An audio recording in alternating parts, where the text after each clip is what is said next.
আমার উস্তাদ, ওনার নামটা নিচে দিয়েছেন, আমি দুঃখ পাইছি। হযরত মাওলানা ডক্টর সাইফুল ইসলাম আল আজহারি, উনি আমার শিক্ষক, উনি আমাকে আল আজহারে পড়িয়েছেন, আমার জন্য অনেক কষ্ট করেছেন। রব্বে করিম ওনাকে জাযায়ে খায়র নসিব করুক। তো উনি আমাকে দাওয়াত দিয়েছেন। এখন উস্তাদ যদি দাওয়াত দেয়, ছাত্রের আর কোনো কিছু প্রশ্ন করার সুযোগ আছে নাই? আমার কোনো প্রশ্ন করার সুযোগ আছে?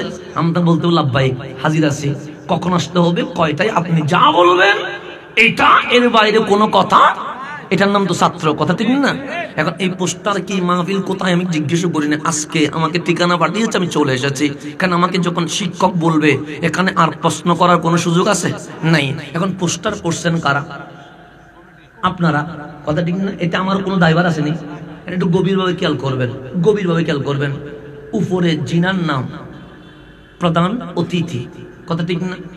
হুজুর আল্লাহ হাফেজ মাওলানা রফিকুল ইসলাম সাহেব দামাত বরকাতুহুমুল আলিয়া, কথা ঠিক না? হুজুরের নাম নিচে না উপরে? উপরে, কথা ঠিক নেই? হুজুর কি দুনিয়াতে আসেন না নতুন করে জন্ম নেবেন? আসেন, বোঝার জন্য বলছি। হুজুর দুনিয়াতে আছেন তো নাকি, না নতুন করে আজকে জন্ম নেবেন? তো দুনিয়াতে আছেন। এই মাহফিলের মঞ্চে কি উঠেছেন? উঠেন নাই। উঠবেন কখন? লাস্টে মানে সকলের বক্তব্য যখন শেষ, তখন প্রধান অতিথি কি করবে? আগমন করবে। তো এখন আমি যদি এসে বলি না, আমার নাম নিচে, আমি করব পরে, ওনার নাম উপরে, উনি করবে আগে। মাহফিল কমিটি আমারে বলবে, হুজুর আপনি তো দেখি সিস্টেম উল্টায়া দিলেন। আমি বললাম কেমনে? আমার নাম নিচে, আমি করব পরে, যার নাম উপরে উনি করবে আগে। তখন আমাকে সভাপতি মহোদয় রুমের ভেতর ঢুকায়া বলবে, সিস্টেম বুঝেন, যার নাম নিচে হয় তারে আগে আসতে হয়, যার নাম প্রধান অতিথি হয় উনি মেহমানের প্রধান, ওনাকে শেষে আসতে হয়। তো আল্লাহ বলছেন, ওয়াইজ আখাযাল্লাহু মিসাকান নবিয়িন, ও আদম থেকে ঈসা তক আপনাদের নাম বিশেষ অতিথি। তো আপনারা যাবেন আগে, সুম্মা জাআকুম, প্রধান অতিথি আমার কামলিওয়ালা রাহমাতুল লিল আলামিন। সেই জন্য উনি দুনিয়াতে আসবে সবার শেষে। উনি দুনিয়াতে আসবে সবার। কেন? প্রধান অতিথি যে। সুম্মা জাআকুম রাসূলুম, আমার নবীজি আগে থেকে নবী ছিল কিনা?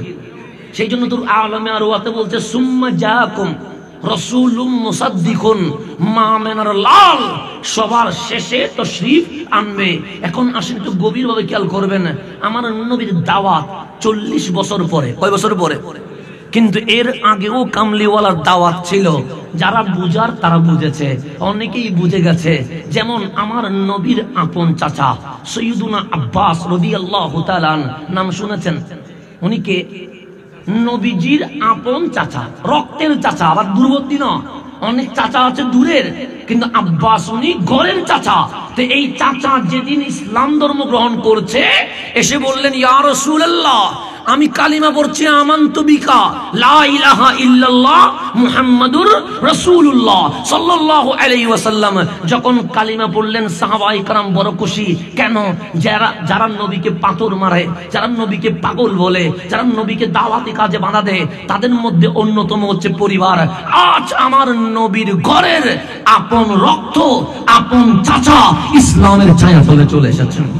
সবাই তাকবীর দিয়ে, নারায়ে তাকবীর দিয়ে পুরো জমিন কাঁপিয়ে দিয়েছে। সৈয়দুনা আব্বাস অবাক হয়ে গেলেন, ডাক দিয়ে বলেন, মা বালুকুম, তোমাদের কি হলো? এত চিৎকার কেন? এত আনন্দ কেন? এত উল্লাস কেন? এত হাসি কেন? সবাই বললেন, আপনি হচ্ছেন রাসূলের আপন চাচা।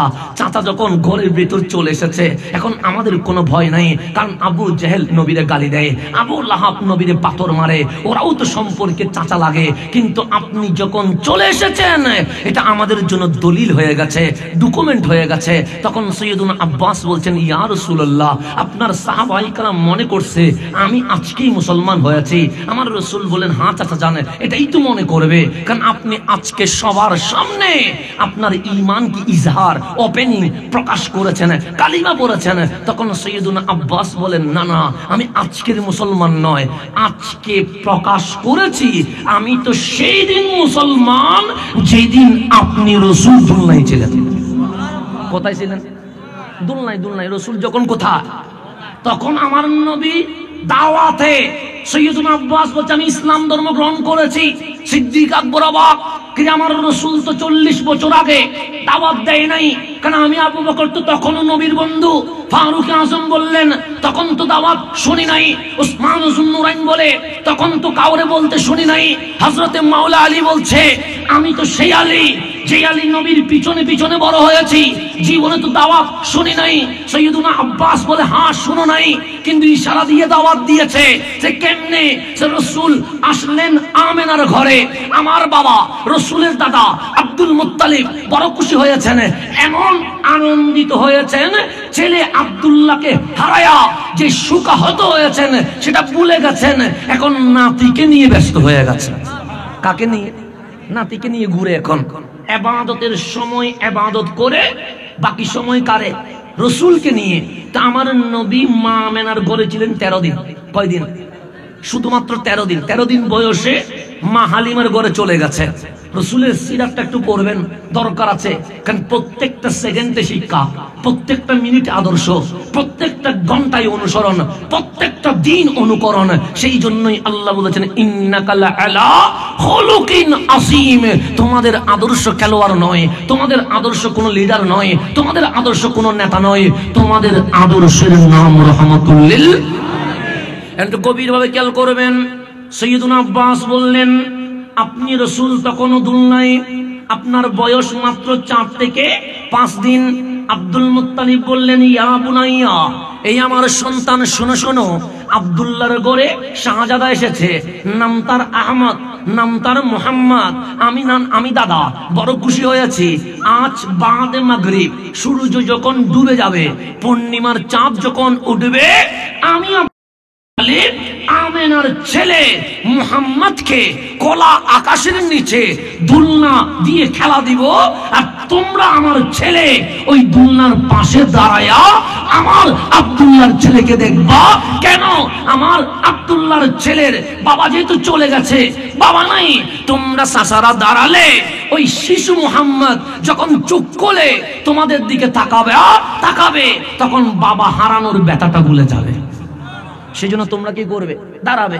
সৈয়দুনা আব্বাস বলছেন আমরা ভাইরা সবাই চলে এসেছি, মাগরিবের সময় হয়ে গেল। আমাদের বাবা আব্দুল মুত্তালিব আমেনার ঘরে ঢুকে বললেন বৌমা তোমার শিশুটাকে দিয়ে দাও। তখন আমেনা শ্বশুরকে বাচ্চা দিলেন, বাচ্চাকে নিয়ে খোলা আকাশের নিচে আসলেন, দুলনা মোবারক বিছালেন, বিছাইয়া রাসূলকে রাখলেন। সৈয়দুনা আব্বাস বলেন আমি গভীর মনোযোগ দিয়ে তাকিয়ে আছি। আমার বাবা আব্দুল মুত্তালিব আপনার দাদা আপনাকে যখন দুলনা দিচ্ছিলেন, আমরা গভীরভাবে আপনার দিকে তাকিয়ে আছি। দেখলাম ওই ছোট্ট মুখে আপনি মিটি মিটি হাসতেছেন। হঠাৎ করে লক্ষ্য করে দেখলাম আপনার ডান হাত মোবারক উপরের দিকে উঠে গেছে। ছোট্ট হাত কোন দিকে উঠে গেছে? কিভাবে উঠছে? বলছে 4টা আঙ্গুল বটা ছিল, শাহাদাত আঙ্গুল উপরের দিকে ছিল, এইভাবে ছিল, মানে হাত এরকম বটা, একটা আঙ্গুল কোথায়? আমি গভীর ভাবে লক্ষ্য করলাম আপনার আঙ্গুল আর আসমানের চাঁদ। আপনার আঙ্গুল সামনে গেলে চাঁদ সামনে যায়, আপনার আঙ্গুল পিছনে গেলে চাঁদ পিছনে যায়, আপনার আঙ্গুল ডানে গেলে চাঁদ ডানে যায়, আপনার আঙ্গুল বামে গেলে চাঁদ বামে যায়। যখন আপনার আঙ্গুলের ইশারায় চাঁদ চলছে, আপনি নবী মিটি মিটি হাসছেন, তখন আব্বাসের মন বলে উঠল আব্বাস এটা সাধারণ আব্দুল্লাহর কোন ছেলে আসে নাই। আব্বাস যার ছোট্ট আঙ্গুলে চাঁদ সামনে যায়, পিছনে যায়, ডানে যায়, বামে যায়, যদিও এটা কুরাইশ বংশে বনু হাশেম পরিবারে আমাদের বংশে এসেছে, কিন্তু সাধারণ কেউ নয়। সকল নবী রাসূল যেই আখেরি পয়গম্বরের আলোচনা করেছে, আমার মন বলছে কসম আল্লাহ ওই আখেরি পয়গম্বর আব্দুল্লাহর ঘরে চলে এসেছে। আমি আব্বাস সেদিন আপনি নবীকে দুলনায় দেখে দেখে সেদিন বলেছিলাম বেঁচে থাকবো কিনা জানি না, এখনো নবুয়ত প্রকাশ হয় নাই, কিন্তু আমি আব্বাস আপনার চেহারার দিকে তাকায়া লা ইলাহা ইল্লাল্লাহু মুহাম্মাদুর রাসূলুল্লাহ বলে কালিমা পড়ে ফেলেছি।